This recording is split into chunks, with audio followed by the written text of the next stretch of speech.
Hi, everybody. Thank you for joining us this morning. I'm Jodie, the events manager here at BFBi.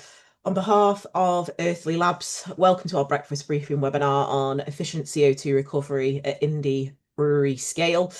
You've been automatically muted and your videos turned off just to keep feedback to a minimum.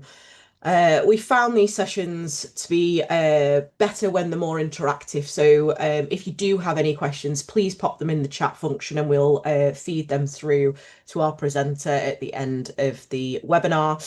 At the end of the session, you'll receive a feedback form, the slide deck, and the recording of the webinar for anyone who wants to watch anything back. The feedback form, we really appreciate if you do fill that in because that gives us a good steering on potential topics for the future that you might want to get involved in. The briefing is being recorded and we will post that on our YouTube channel and down our social channels as well. So thank you for joining us this morning and for supporting. And I'm going to hand over to our presenter, Adam Keenan from Earthly Labs. Cool. Thanks, Jodie. Morning all. Thank you for joining us, Jodie says. I appreciate it's a bit of an early start, so if you're all sitting there in your dressing gown with your coffee, there is no judgment here. I will flip my video off just to save some bandwidth, and because I'm going to hopefully be the least interesting part of this presentation. So we'll get into it. If you're sitting comfortably, I will begin. So CO2 recovery systems, and particularly CO2 recovery at craft and independent brewery level. Oh, come on, technology, keep up with me. There we go. So, quick kind of key topics and a bit of I guess, an agenda running order for the morning. We'll go through some introductions, so very briefly, kind of who I am, then a little bit more on Earthly Labs, the history, where we started, where we are now, to give some context. Look at why kind of craft independent breweries might want to recover CO2. Then we'll go into a little bit more detail on the Earthly Labs CC, so that's the brand name for our kind of product portfolio. So what those solutions look like, how the technology works, kind of. We won't get too into the weeds, but we'll go through the key points and major details of that. Then we'll move through kind of how do you select your system, kind of what are the considerations when you're looking at the sizing, and also then obviously the cost of that and how you finance that investment, or ways that you might consider financing the investment. A couple of case studies just at the end there, see who else has got a CC system and kind of what their drivers were, because different people come to it for different reasons and in different ways. And then we'll go through kind of questions and what the next steps would be if you want to continue kind of the conversation and explore things a bit further specific to your brewery. So, introduction. So I'm the product sales manager for Earthly Labs across Europe. My kind of background has always been typically in sales, but it's always been around the food and beverage industry. So right back from Nottingham Trent University, we were doing some innovation work with kind of small food producers in the region, and then sort of more lastly spent a couple of years with Lorien Engineering, who some of you may be familiar with, are now Niras, but at the time they were Lorien, and we were kind of brewing was their heartland. That was their what they were all about, where they grew from, and so spent a few years with them learning the industry, and then have now found myself back in brewing on the industrial gases side. Earthly Labs, their history is a little different, as you might expect. So founded 2016 in Austin, Texas, as a startup by Amy George, who's done that image there, and a couple of her kind of colleagues, and a lot of support from local brewers such as like ABGB, so Austin Beer Garden Brewing Company, and others. A couple of accolades through the years, so AB and Bev 100 Plus Accelerator, and then eventually 2021 were acquired by a group called Chart Industries. And so Chart they're multinational, headquartered out of just outside Atlanta in the US. Their their reason for being is gas handling ultimately. So they do gas to liquid systems. So they storage tanks, vaporizers, LNG, CNG, hydrogen fueling stations, all these kinds of things. And so actually a lot of, bizarrely, whilst Chart isn't a particularly well-known name in the brewing world, a lot of breweries that have bulk tanks will probably have one of our tanks. It'll have, one of the industrial gas suppliers logos splashed across the side of it, but if you look at the rating plate, we probably made it, because we are a market leader in the vacuum insulated gas storage tanks ultimately. Fast forward a little bit, so 2023, Chart officially acquired Howden. So it was more of a merger because they're very similar sized businesses, but Howden's history is in rotating equipment, so pumps, compressors, gas heaters, these kinds of things. And so again, similar to Earthy Labs, not exactly what Chart did, but very closely related to. And so that gave Chart kind of a bigger product portfolio. It allowed us to then service kind of customers more completely in that way. And so that then brings us up to the present day. So as Jody said, these slides are going to be circulated, so I'm not going to read through all the facts and figures, but the key point of this is that they are a big organization, so we're not a kind of fly by night. If you start dealing with us, we're here for the long term, and we will support you from now until as much support as you need. Ultimately, we're not going anywhere. What that looks like, particularly in Europe, of course, because that's the more important bit, is so we've got 22 service centres. Our de facto European head office is the former Howden head office, so that's in Renfrew, just outside Glasgow. But we have got 4 other service centres across the UK for kind of aftermarket support, sales, servicing, all those good things. The German manufacturing sites, so the Earthy Lab CC units for Europe are now manufactured in Monheim in Germany, which is sort of halfway between Dusseldorf, Cologne. So it's an existing Chart facility where they make flow meters for kind of delivery trucks. So the truck that delivers your gas or your oil, heating oil, kerosene, it's again probably got one of our flow meters on the back of it to measure how much is being delivered. But as you can see there, we can support, wherever you are in Europe, we're going to have someone within a few hours that can come and support in an emergency if you need it. So looking then at why would you consider CO2 recovery? So a little bit of, which I'm guessing anybody that's in brewing and deals with CO2 will probably recognise all of this already. But CO2 prices only go one way. They're always going up each and every year, and kind of typically we're seeing, if you go back to 2006, you're looking at probably 10% each year as an average. Obviously, some years will be more, some less, but typically about 10% increase just on the gas price.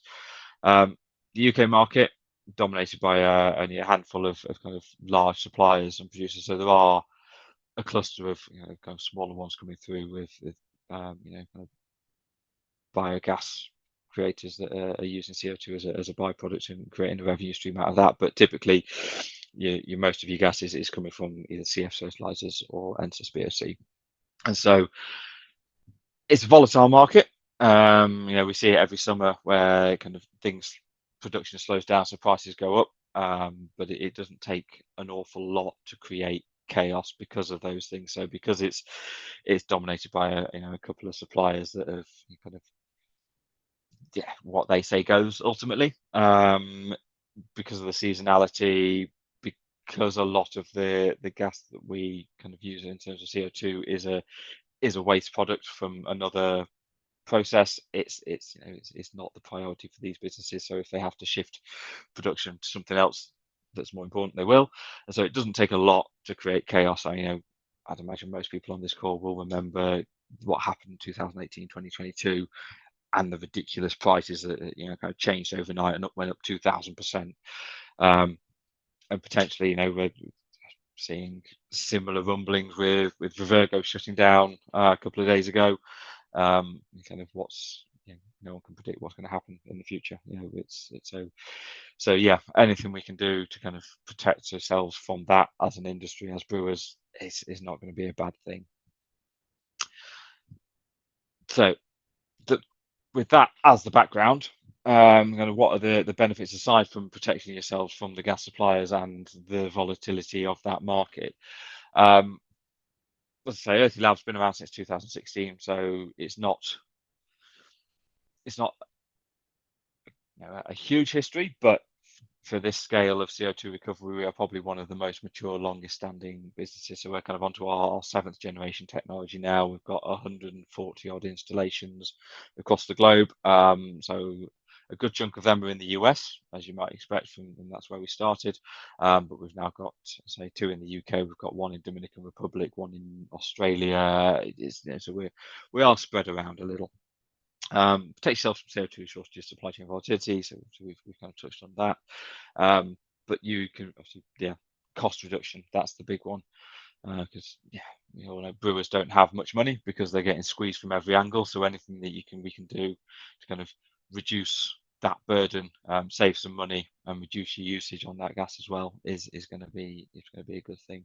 From a sustainability point of view, obviously we're offsetting kind of both your direct and indirect CO2 emissions. So whilst I appreciate that your fermentation CO2 is considered biogenic gas and therefore doesn't go into your footprinting, certainly a kind of a craft and independent scale. I know the bigger brewers will have to report it because of the amount they produce, but there's potential that actually that legislation could start creeping down into the smaller parts of the industry as well. And so getting ahead of that, reducing those direct emissions, but also your indirect emissions for having, because when you have your liquid CO2 delivered, it's delivered on a diesel truck, so there's an emission associated with that. There's an emissions associated with the production of that gas. And so I think as a general rule of thumb, you're looking at for every ton of gas that you have delivered, there's 2 tons of emissions associated with it. So we start cutting that down. Get ahead of the legislation and elevate your brand among consumers. Now, consumers are getting more conscious, more savvy around the genuine sustainability, and greenwashing is being exposed. So I'm absolutely not suggesting that any of our brewers are doing that, but consumers are getting more savvy and more switched on to that sustainability piece. And so, people like Zaviro now who are working with brewers to put the carbon footprint of that beer on the back of the can. And so as that becomes more commonplace, I think consumers are starting to switch on to that. And so it may well become a kind of a driver in the future as to which can does the customer pick up off the shelf, the one with the higher CO2 or the one with the lower. And so, kind of start building that brand awareness. How do we do that? With CO2 recovery, of course. So this is our product portfolio as it stands today. So teak and oak look identical. Your major difference is that teak is optimized for a lower flow rate, whereas oak will do a higher flow rate. And so an oak system is that's the most common system that we install across the world, and so that will produce 12 kilos of CO2 per hour, liquid CO2. They are modular, so you'll notice kind of 6 to 60,000 hectolitres it's a big gap, and the reason for that is that you can operate 2 or 3 of these units in tandem, and so they are modular. So as the brewery grows, you can add on a second unit rather than having to redesign the entire system, if that is necessary kind of when you get to that point. We then start looking at the elm units kind of beyond that, and so there is a decent jump in cost, as you might expect, between an oak and an elm. So an elm system, we use exactly the same technology, the same major process steps as the oak, but we put each of those out onto its own skid. So it can be a slightly more engineered solution.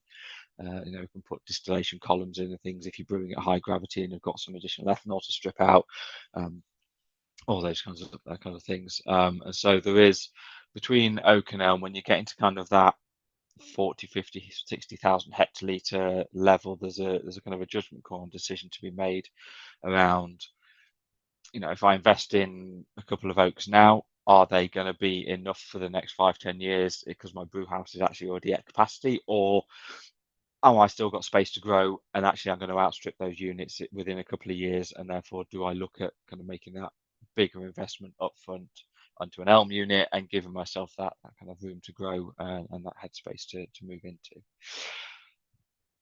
In terms of size and scale, these units were, as I said up front, they're designed specifically for craft brewery. So we recognise that craft brewers do not have spare room, because if they have spare room, they're using it to brew beer. It's not just sitting there empty. And so these units have been specifically designed to kind of be as small as we possibly can. So they're all on casters, so they can be moved quite easily to get around behind them for maintenance and cleaning. The footprint of that grey unit, the oak system, is probably about a metre square, so really compact. You can see there those vessels probably kind of 40 hec. So they're not huge, so you can see it's a sort of compact system. The rest of the pieces that you see there, again, designed to be kind of as small and compact as we can, all mobile, bar the tank, which will generally try and site outside. So again, doesn't take up space in the brewery, and obviously the safety case around that, having CO₂ stored inside, is not ideal. So yeah, all quite compact, all quite manageable within a brewery for a retrofit. If you're designing a brand new brewery and you can hard pipe it in, fantastic. But that's the minority of people. So yeah, they are designed to be easily retrofittable with no modification or minimal modification to the brewery. Looking at that in a little more detail then. So this is what we would supply as a typical installation. So we can do, because we manufacture all these in-house, we can do them, we can have more or fewer, bigger, smaller. It can be flexible around that. But as a typical installation, this is what we would be looking at. So we would supply 2 foam traps if you don't already have them. The idea of supplying 2 initially is that you've obviously got one in cleaning, so they are all food grade stainless steel, so they can be hot CIP'd along with everything else with your caustic. So 2 foam traps, kind of a wash and a wear, and so they're very simple beasts. They are just 2 hectolitre drums. You've sort of part fill them with water and sanitizer. There's a spear that comes down into the water. We bubble through then your fob from your FVs, so we take out any kind of solid particles. We also rinse out the water soluble stuff, so your ethanols, your diacetyls, all those kinds of lovely things that also come out of your sidearms. On that point, as I said earlier, they are designed for retrofit, and so we will connect to your existing sidearm with a flex and a tri-clamp. If that's what you've got. If they're already, FVs are already manifolded, then we will connect from the end of your manifold. So there's no modification needed. And if you want to change it to fit it in, that's entirely up to you, but it's not required for these systems to be installed. They will work on whatever top pressure your fermentation already runs at, and so we don't have to start messing with your beer and your product. If you're operating at 0.3 bar, we'll take it at 0.3 bar. If you're brewing at 0.5, we'll take it at 0.5. It really doesn't matter. Once we've then bubbled that gas through your foam trap, we feed it into what we call a smart foam trap. So it looks very similar with a few extra gubbins bolted to the top. And so within there we have a self-contained heat exchanger. And so we condense out any water vapor and other condensables that are coming through on that gas stream. Should already be relatively pure dry CO₂ at that point, because what we would advise is hooking up that foam trap about 7 hours into your fermentation, so it gives then time for the fermentation to drive the oxygen and air out of the headspace in your fermenter. So we're just collecting CO₂, because stripping oxygen out of a CO₂ stream is difficult and expensive, and so it can be done, but those systems will run to the millions of pounds, which is just completely unfeasible in a brewery. So that smart foam trap also has within it an oxygen sensor, and so it will monitor the O2 levels in that gas stream, and we'll only start processing that gas into CO₂, liquid CO₂, when the oxygen levels are below 0.03%. And so that's where the smart element of it comes from. And so yeah, it will kind of work with you and protect your gas purities that way.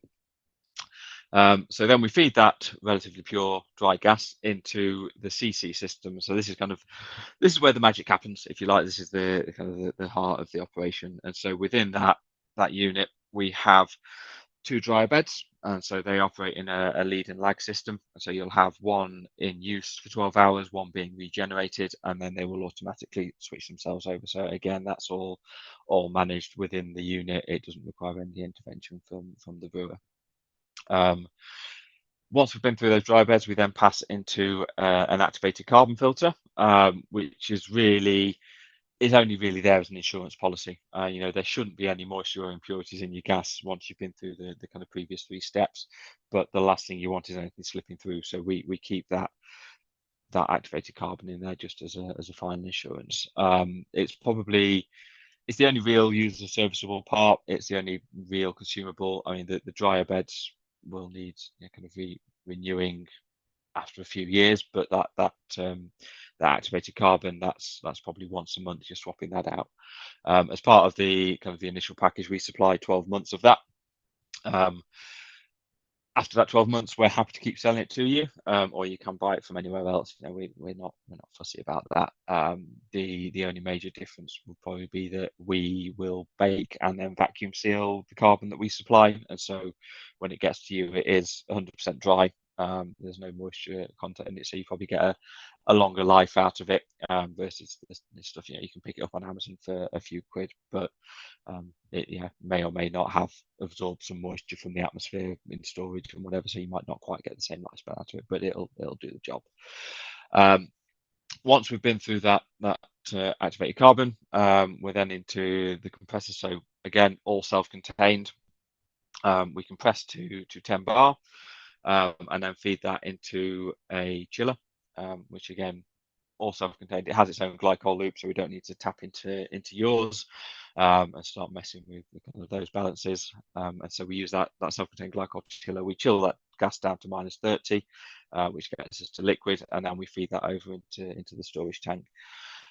So some of the competitors, there's only one way to get to liquid CO2, and that's either with high pressure or low temperature, or a combination of the two. And so some CO2 recovery systems will compress to a higher pressure, so they'll maybe use 3-stage compression to get to 30 bar, and then chill to between 0 and 5. We go the other way, so we use a lower pressure but therefore a lower temperature, and get to CO2 that way. So both systems will come under the Pressure Equipment Directive. But obviously, kind of having a 10 bar system versus a 30 bar system, it's easier to manage in-house. You don't need any specialist training, and anyone who does your kind of annual inspections and any other pressure equipment you've got in the brewery will be able to handle this system perfectly well as well. So pressure, we then feed that liquid CO2 over into a bulk tank. Typically on these units, we would supply either a 600 or 1,000 kilo tank out of our manufacturing facility in the Czech Republic. So they're all vacuum insulated, so no power draw. And so once the liquids is in there, it kind of self-insulates, so it builds up a little bit of a layer of dry ice around the inside of that tank, and in addition to the vacuum jacket that's on there already. And so it will then maintain itself as liquid for a good long time. Because it is difficult to keep CO2 as a liquid. It likes being gas, it likes being solid, it doesn't like being liquid. So by having that self-insulating layer, it just helps with that. So 600,000 kilos, we can make them to any size. So if you already have a bulk tank that you want to continue using, we can supply a much smaller sort of buffer tank, because the units or the systems, they are closed loop. So we will occasionally draw a little bit of gas back off and cycle it through the system just to keep flows up or to regenerate dry beds and that kind of thing.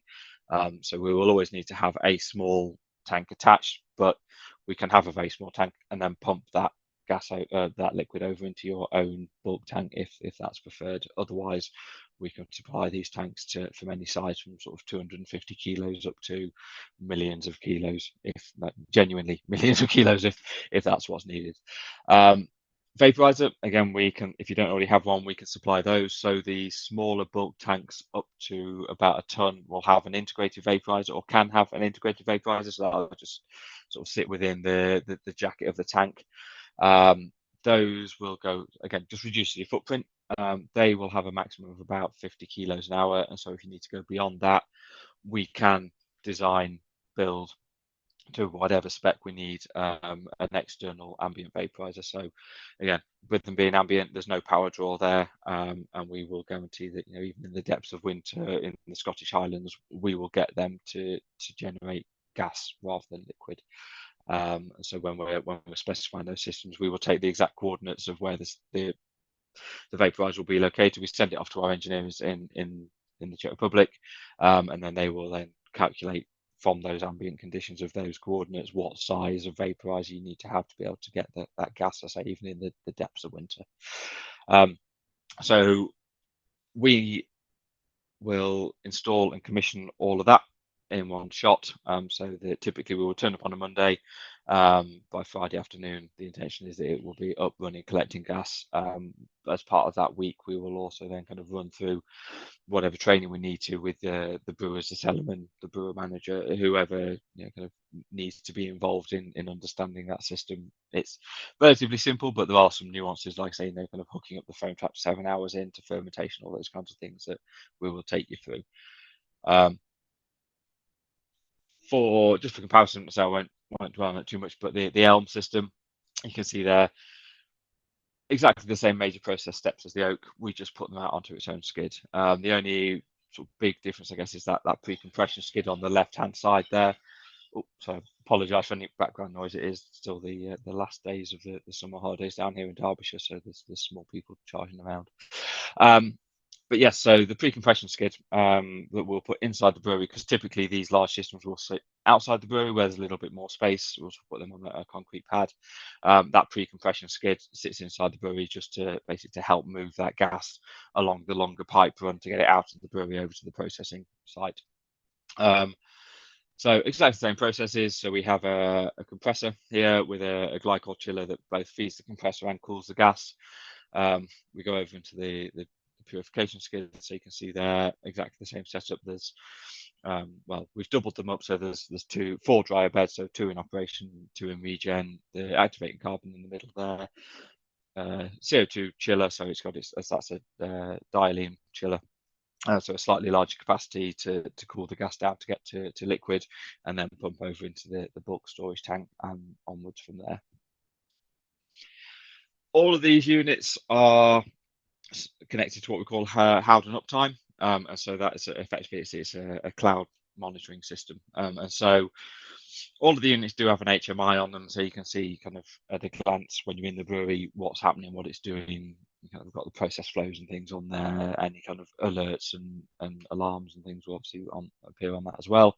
But you as a brewer and us as kind of product support engineers and things can tap into that from anywhere in the world at any time. And so for those first 30 days when the system's been installed and we're kind of going through the optimizing it and making sure it just kind of like that fine tuning, tweaking, our engineers will be checking it pretty regularly, be in constant communication with you guys, making sure that everybody's happy, everyone knows what they're doing, and the systems, as I say, is being optimized for your specific operation.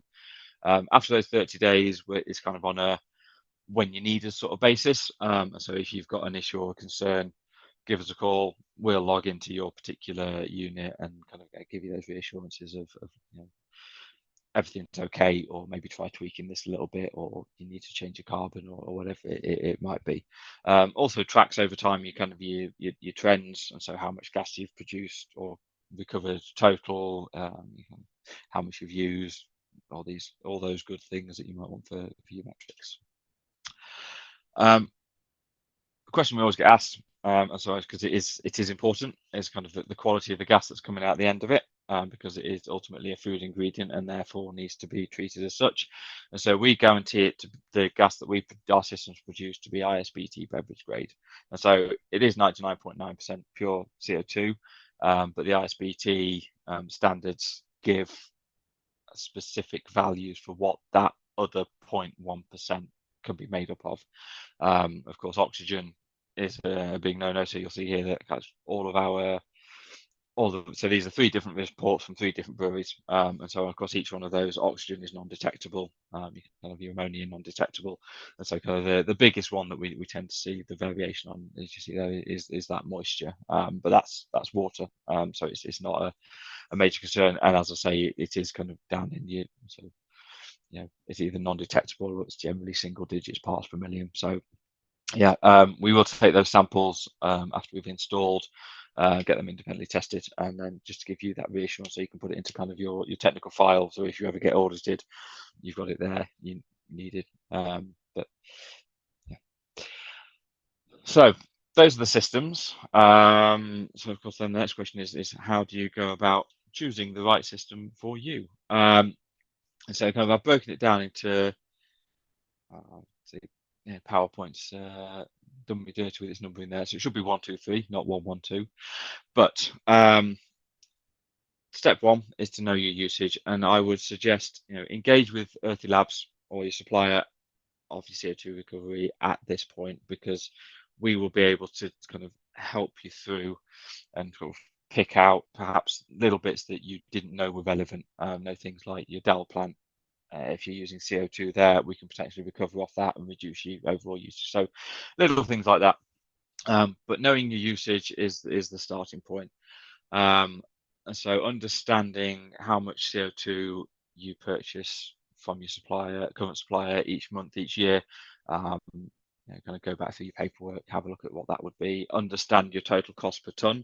And so that's not just the cost of the electric CO2, it's the delivery fees, fuel surcharges, environmental surcharges, or whatever other kind of charges that the supplier decides to tack on this particular month. Understand what all of that looks like, so you can get kind of a levelized price per ton, so you know exactly what you're spending on CO2. Understanding your points of use and collection, so obviously your fermenter vessels are the obvious one, but if you're purging BBTs on CO2, that's another point, because we can recover that gas and recycle it, and so actually therefore reduce your overall CO2 demand. Similarly with kind of DAO plants and what have you, anywhere that you're using CO2, we can potentially recover that gas if it's not being carbonation, not so much, because that's being put into a can or a keg and sent off site. But we can help you work through kind of all those points of use and collection and understand exactly what your kind of CO2 landscape is. Once you've understood that, you can then have a look at kind of finding your balance ultimately. So do you want to capture, or do you need to capture everything you produce, or do you just want to capture enough to cover your usage? So if you're heavily cask led, then you will probably be producing much more than you use, and therefore you can reduce your investment by not capturing all of it, just capturing what you need. You might want to capture all of it and sell the excess, but that's entirely up to you. It's finding that balance, making that decision. Are you looking for complete self-sufficiency, or are you just wanting to cover your core? Are you also potentially looking at nitrogen generation if you don't already have it? Are you looking at that alongside, and therefore can you, what's the balance between your CO2 recovery and your nitrogen generation? What does that look like? And again, we can help you kind of work through that and understand the options, because we do have nitrogen dosing systems. So we do deal in nitrogen as well. We don't do the generation end of it, and we can, but there are people that will kind of already based in Europe that will be able to do it more cost effectively. So kind of talk to them. But nitrogen storage, nitrogen dosing, we understand, so we can help with that as well. So once you've gone through all of that and you understand kind of what the aim is, what your current state is, we can then look at calculating kind of your exact CO2 production based on your brewing recipes and your schedules, just to kind of really get down into, we use a rule of thumb in the early stages. So we're 4 kilos per hectolitre very broadly. That's what we're looking at producing, as if you're kind of an average of 5% ABV in your finished beer. But once we've kind of got an idea, we can then kind of test that and make sure it's a bit more robust by working through your recipes based on your OGs and FGs and how much gas each of those is actually producing. And we could review the kind of size the system, review your finance options, because we can do, so you can either do capex or we can do financing through Chart Europe. And also just ask questions, try to understand from whoever it is that you're dealing with for your CO2 recovery, what's the capex, what is my opex, what are my ongoing costs, what are the recovery rates, and kind of in terms of efficiency. So if I'm putting 100 kilos of gas in, am I getting 75 kilos of liquid CO2 out, or am I getting 90 kilos? All those things will be important. What does the after sales support look like? So if should you have an issue and you need to get someone out to site to have a look at the support with that, are we looking at kind of days of response time or hours of response time? Because if CO2 is an essential, and so if your CO2 recovery system goes down and you've got no CO2, you're potentially in a bit of a hole. So kind of how quickly can your supplier get you back up and running, or what are those kind of service agreements, what do they look like? So question everything, understand everything, and then you can look at moving forward. And so a completely fictional brewery, but based on kind of real world pricing of 20,000 hectolitres a year. What would that process kind of typically look like? And so we'll work through some of that. And so I'm already buying in my brewery. I do 80 tons of CO2 a year, but it's biogenic because I'm trying to be clean and green. And so I pay a slight premium for that. And so my cost delivered is £400 per ton. I've worked through with Earthy Labs, and I reckon that actually I'm probably losing 10% on transfer when the tank's being filled and you're flashing off some of that gas in the headspace. And so I reckon that I'm probably losing about 10 tons of CO2 a year that I'm paying for but not seeing a benefit from. I'm purging my BBTs with CO2. So I've got 380 hecs, I've got 240 hec. And so I reckon that, kind of to do 20 hectolitres a year through those BBTs for that cellar, I'm probably using about 4 tons of CO2 per year. That I'm just venting it off to atmosphere, and so I could potentially kind of recover that and save that there. I've decided that because I'm very much kind of keg and can, I'm going to aim for self-sufficiency and protect myself against supply chain disruption as much as I can. So I want to capture as much gas as I possibly can, so all that I produce. If I need to, I'll then kind of fill any small gaps with a nitrogen generation system. So if if I'm looking at just slightly over the capacity of perhaps an oak system, then I'll use nitrogen generation, and I'll perhaps purge my BBTs on nitrogen instead and find that balance that way. So I've worked through all of that. So my original 80 tons, if I take off my 12 tons that I'm kind of potentially saving by going to recovery, so I need 68 tons a year. That's what my aim is. So I work through that with Earthy Labs. We do some assessments, and we come out with actually a CO₂ system. Will recover 106% of what I need, and so I'm good. So I don't need CO2 generation just yet. I've got a little bit of headspace in that oak system as I grow. Obviously, once I grow beyond the capacity of that system, I've then got a choice to make of, do I put on a second oak and continue capturing CO2, or do I invest in a small nitrogen generation system, relieve the strain on the oak, and we'll manage it that way. But that's, as I say, it gives me options in the future. I've looked at all the financing and the costs, and I've decided that actually I'm going to go for a monthly finance package, because I can offset. So the monthly cost of my CO2 recovery system will actually be less than what I'm paying for my tank lease and my CO2 per month at the moment. So why would I not? It makes absolute sense to do it that way. So as I say, those are the options in terms of financing and which one you might opt for and why. Obviously, entirely up to you, entirely your choice at the end of the day. But capex is one. So you kind of buy the system outright, and we come and install it, and happy days. We do have various finance options through Chart, so we can do 3-5 year terms. We can do what the Americans call lease to own. So effectively, it's just you just pay it down monthly, and at the end of it, you own the unit. We can just do straightforward rental, where you don't own the unit and you sort of get to the end of the agreement, and we come and take it away. All those kind of things on the table. But in terms of which one you might choose and why, there's no right answer. It's entirely what's going to work best for you. And so if you go for capex, obviously the kind of the downside is that I say downside is not quite right, but you see what I mean. You need full investment up front, and so you need to have that cash on hand to be able to do it. So we don't, if you opt that route with us, we don't necessarily kind of come to you with an invoice for the full system up front, and you need to pay us it. The payments are staged across kind of production milestones. So these units we tend to manufacture them to order, as it were, and so we will take a percentage on the placement of order. We'll take a percentage once we kind of the system is manufactured, and we'll take kind of the final payment once it's installed and up and running and all the snagging's been done.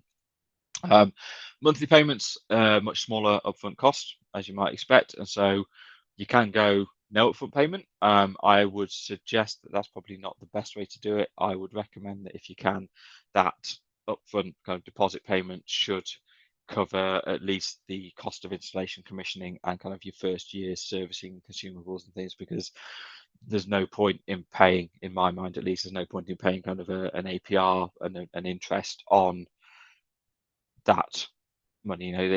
It's something that you only see the benefit of on kind of the first year, and so why pay interest on it for the next 2-4 years? So that would be my recommendation. Capex, of course, will have a slightly quicker payback because you haven't got those kind of the interest on the monthly payments. But the flip side of that is actually, if you're already paying monthly for CO₂, why not just use that same money and pay monthly for CO₂ recovery? And then at the end of the agreement, you're free and clear, and your gas is all kind of inverted commas free. Capex, so this will be kind of a how you run your business, how you want to account for this. So obviously, a capex will appear on the balance sheet, not your P&L accounting, whereas OPEX, a monthly payment will be considered OPEX, so that will come into your profit and loss account. So it depends on kind of what works better for you, whether you would prefer to have it in the OPEX because if it keeps you out of kind of a particular VAT scheme and you want to stay in where you are, then that might be useful to you. If you're kind of trying to keep your P&L looking as kind of as healthy as it can be, and that's not a concern for you, maybe you want to put it on the balance sheet instead. But that's entirely up to you, entirely up to your brewery and how you need to run your business. Obviously, with the capex, the title's transferred on day one. We pay the invoice, it's yours, you own it outright. Monthly payments, we transfer the title at the end of the agreement, whether that's 3 or 5 years, so that it may or may not be a concern for you, because both of them will protect you against price increase, CO₂ shortages, and the vagaries of the wholesale market, and both of them will reduce your costs and your CO₂ usage, so ultimately will put more money in your pocket. And when you're being kind of as a brewer being squeezed from all angles and having to pay kind of your glass tax and anything else that it gets thrown at you, anything that you can keep in your pocket is going to be good. So a couple of case studies and references. These I have picked out because they kind of give different aspects, and so Alchemist and Main Beer, both quite long-standing customers, probably 5-6 years they've had a CO₂ recovery system, but they both came at it for slightly different reasons. So sustainability, of course, was kind of important for both of them, but for the Alchemist, they decided that they wanted to be completely self-sufficient on their CO₂, and so they went down the capture as much as we can route. And so across their 2 sites, you see there they're 100% CO₂ sufficient on one and 85% self-sufficient on the other. Also for them, it was kind of a part of their B Corp certification and advancing that score. Main Beer, they went a slightly different way, and so they opted to recover their CO₂ recovery just for their core range of flagship beers. And so they reduced their bulk demand by 40% across the board, but it also meant that if prices went mental, again, if there was a shortage, they could cut back on brewing kind of their weird and wonderful and exciting bits and just pull back to their core range, keep the business going, and then as things settle down again, they could start bringing those other beers back online and introduce them back into the market. And so that was the decision they made. So both perfectly valid ways of doing it. As I say, it's all about what's best for you and your business. Bristol Beer, we've put down there because they're our latest UK install, and so they are currently, in fact, this week we're going through with them kind of that optimization, tweaking, changing, making sure that the system is kind of happy, comfortable, that everybody knows what they're doing with it. And then Denver Beer, we noted there, so they've won at the Great American Beer Festival. They won kind of, I forget which year it was, but in any case, it was just after they'd installed their unit, and obviously there was a concern from some parties that actually, if we're changing a major ingredient of the beer, is it going to change the flavour? Is it going to change the taste? We're going to end up with something different that we didn't have before? And actually, they had this way with two of the three beers that they won awards with at GABF, they had reclaimed gas in. So it just shows that actually the impact on your product is negligible. Our first European installation, again, these slides will be circulated, so I'll let you read that in your own time. But for Andy Hepworth, so he has actually an American made unit, so he's one of the really early adopters in the UK. But for them, Andy's well known for his sustainability, but his whole thing is, kind of, if I can do it sustainably for the same price as I could do it regularly, why would I not? And so that's what had led him to CO₂ recovery. And so, for him, the cost of that unit was the same as the cost of his, his monthly CO₂ that he was buying in, and it gave him that protection against kind of not having CO₂. As you can see there, that the year that this was written, it was had 3 days where he didn't have CO₂ from what would have been his traditional supplier, and the CC unit allowed him to continue producing beer and keep the business going. So, our frequently asked questions, all very interesting, but consumables and maintenance costs.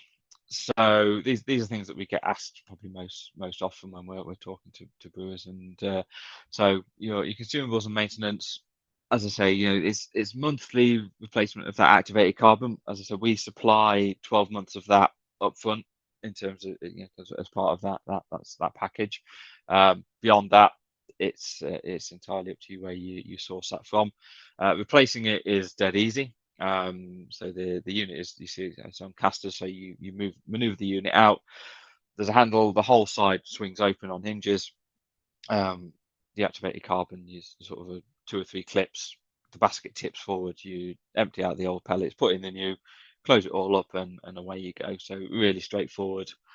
Anybody in the brewery is capable of doing it. It doesn't need any special training. Annual inspection, the same as any other pressure equipment, and that's generally driven by your insurer. It's not a stipulation that we put on it. So that's kind of it. You will have to replace the dryer beds at some point down the line, but you're talking years rather than months on those. And again, perfectly manageable by any maintenance engineer, whoever does your maintenance in the brewery already, whether that's the brewer or whether it's a third party.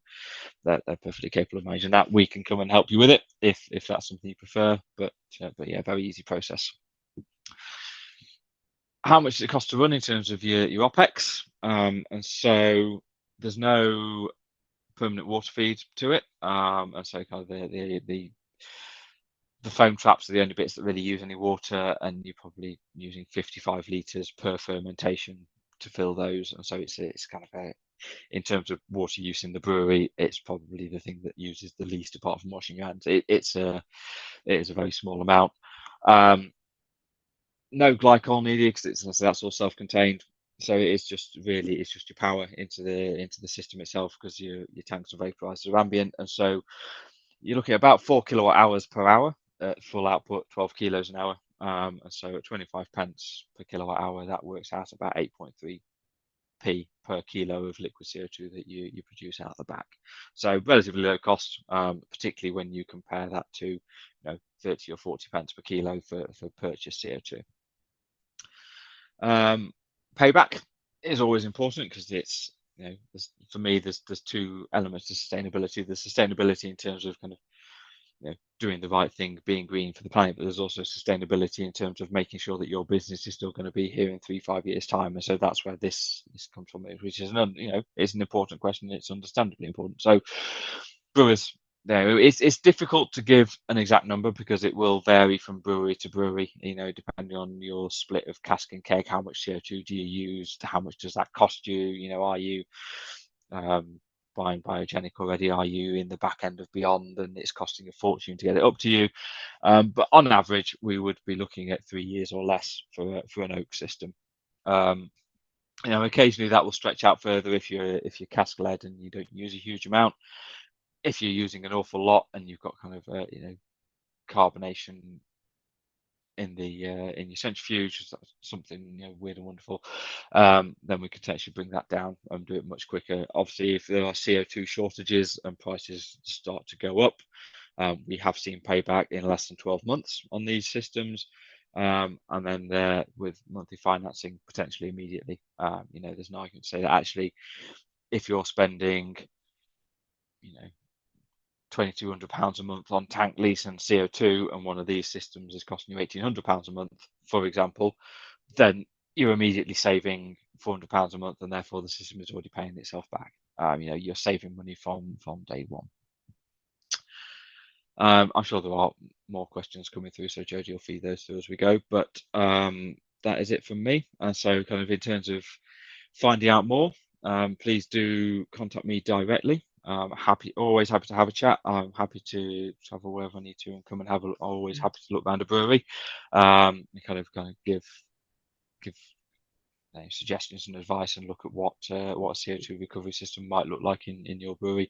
Otherwise, come find us at Drink Tech. I'll be there for the full Monday to Friday on stand B4431 if you're visiting in Germany, or if you're staying a little bit close to home, I will be on stand 501 at Brewers Congress in London in a few weeks' time as well. So thank you. Thank you, Adam. We have had a few questions on the chat, so you might Cool. have touched on a few of these points already, but maybe you can elaborate in more detail. Yeah, absolutely. Does the captured CO₂ get scrubbed slash cleaned up in the process? It does. So that's what the dryer beds and the activated carbon in the CC unit are for. Obviously the foam trap and the smart foam trap play their part. And so they also say they'll remove the kind of your solid particles, your condensables, and your water vapor, condensables. So they'll remove all of that. The dryer beds will then remove any kind of non-condensables, kind of your sulfur kind of products and that kind of thing that might be coming through. But yeah, we will, as I say, whatever you put into it, we will guarantee what comes out at the end is 99.99% pure to ISBT beverage grade regulations or standards. Real. Is there a USP of the Earthly Labs system as opposed to, say, Dalem or Hypro? So yes. So yeah, so there are differences between the two, or between the three, should I say. So I mean, obviously both ours and Dalem are manufactured in Europe. Hypo manufactures in India, I think. So that may or may not be important to you. The big difference between us and Dalem, I mean, we're longer standing. As I say, while CO₂ recovery isn't new, people like Marston's, Molson Coors, AB InBev have been doing it for years and years, but they've had no kind of AB InBev budgets to play with. Doing this at this level is relatively new and at this scale, and so whilst we've only been around since 2016, we're probably one of the longer standing, more mature products in this market. We do, as I kind of mentioned in the presentation there, we do it a little differently to Dalem. So Dalem will compress to 30 bar and chill to between 0 and 5 degrees, I think, to get to liquid. We go the other way, and so we go for a lower pressure because it's easier to maintain, and then go for that lower temperature as well. And so I can't, please don't take it as gospel written in stone, but I would expect that the OPEX between the two will be different as well, because in my experience, compression is reasonably expensive. It draws quite in terms of the power demand, and so that's what I'm saying. When you go through those stages of sizing your system, make sure you ask these sorts of questions to your supplier to understand what is my total cost of ownership for these units, and what does that look like. So yeah, I'd say they were the main differences, is the way we get to liquefaction, and where the systems are produced, and the fact that kind of Earthy Labs is part of Chart, so we're 12,000 people across the globe, and so we've kind of got that sustainability. Well, in terms of we're not going anywhere, so we can service that product wherever it happens to be. Probably within a couple of hours, we can get an engineer to you, as you saw on the map there. I know we've got people all over the world, and so we're a very stable business, and we're not going anywhere anytime soon. Real, I think I've got one more question on the chat, Adam, unless Sure. anybody else wants to fire any questions over. What sort of production volume, like total and per batch, does the system become economically viable? Um, a good question. Again, it's difficult to give a. I say I'm not being purposely evasive. It's just difficult to give a kind of a definitive answer because it will vary from brewery to brewery and operation to operation. Um, Typically, I would say in the UK, I mean as I say, the teak and oak, they are very, very similar, but the teak is optimized for a lower flow rate. So that will go down to a brewery that's producing 2,000 hectoliters a year. At that point, in my honest opinion, it is difficult to make the business case stand up because it's the system. They're not wildly expensive, but they are a significant investment. And for a brewery of that size, realistically, I don't think you're ever going to see the return on that money unless there's some grant funding, which in the UK seems to be very thin on the ground at the minute.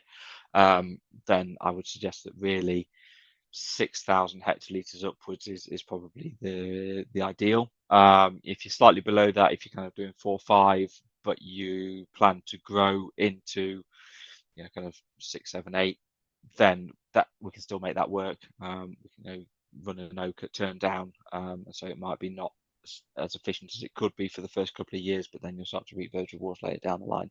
Mhm. So yeah, in short, I would say kind of around 6,000 hectolitres per year in terms of kind of finished beer is a nice place to be, but it's Mhm. not an absolute set in stone. Okay. So we just recommend, suppose, getting in touch with you so people can then talk Absolutely, about their yeah, own requirements. yeah, It spurred some more questions, Adam, excellent. which is always good. How long will it take for installation, integration, and commissioning once the Earthy Labs system arrives on site for the teak system? Same as for oak. So they go through exactly the same process. As I say, the only difference is the compressors and the chillers in the teak are tuned to a slightly lower flow rate to account for the smaller volumes of gas. And so a typical installation, we would, kind of get everything arrive ahead of time, get it in crates and shipped over. But we would typically, our engineers turn up on a Monday morning, uncrate everything, and by Friday afternoon, you're collecting liquid. Um, because most of, well, pretty much all of the parts, kind of the equipment, so the actual oak unit, the tanks and vaporizers, the foam traps, they're all kind of built and assembled off site. So when they turn up, they are really, it's just a case of fitting them rather than assembling anything. So it's a relatively straightforward process at that point. Mhm. So typically 5 days. That does include then kind of training of your brewers and your cellarmen and whoever else need to be involved with that. Starting to do some of that optimization, to kind of tweak the system to exactly match how your brewery operates. But then, as I say, for the 30 days or so after that, we'll check in regularly, make sure that things are still as they should be. Any sort of fine tuning that needs to be done, we'll walk through that as well. But yeah, so Oh, 5 days for install, kind of, yeah, we'll say 30 days for bedding in and optimizing. amazing. There's one more question here, Adam. Mhm. Is the system only able to collect from fully enclosed FVs, or is there an opportunity to collect from open FVs with closed lids? Oh, ideally you'll have like closed FVs. I would say if you're running open FVs with lids on, let's do some studies. So we do have a, kind of in our suite of capabilities, if you like, what we call our vortex meter. And so what we can do is connect that to either the sidearm on your FV or in that case, the extraction on the hood. And we will run that gas through our vortex meter. That'll give us an idea of the flow rate, kind of, and what those flows look like and what the profile of that is, but also allows us to take gas samples at various points, and so we can get those tested. Because my sort of major question mark over using an open fermenter with a lid on it would be the oxygen levels, because as I kind of we do have technology and equipment that will strip oxygen out of a CO2 stream, but it will cost you millions of pounds. And so we will take those gas samples, we'll understand what that gas composition is, and if we can get actually the hood is tight enough that once you interactive firm, the O2 levels are kind of low enough that we can recover it, then great, we can do that. But if not, and the O2 levels stay too high, then it's a non-starter. But as I say, we can do that test, we can do those studies, we can feed you those results, and we can kind of work with you then to decide the best course of action from there. Amazing. Have we got any more questions that anyone wants to put in the chat, or you can switch your camera on and your mic on? No, but we've had a good amount of questions there, Adam. So thank you for sending No, your my questions pleasure. in, and thank you for answering them, Adam. Thank you for the presentation today. Like I said at the beginning, I will share the slide deck and the recording and a short feedback form. So if you do want to get in touch with Adam, you'll have his contact details as well. So thank you very much for joining us this morning, and enjoy the rest of your day.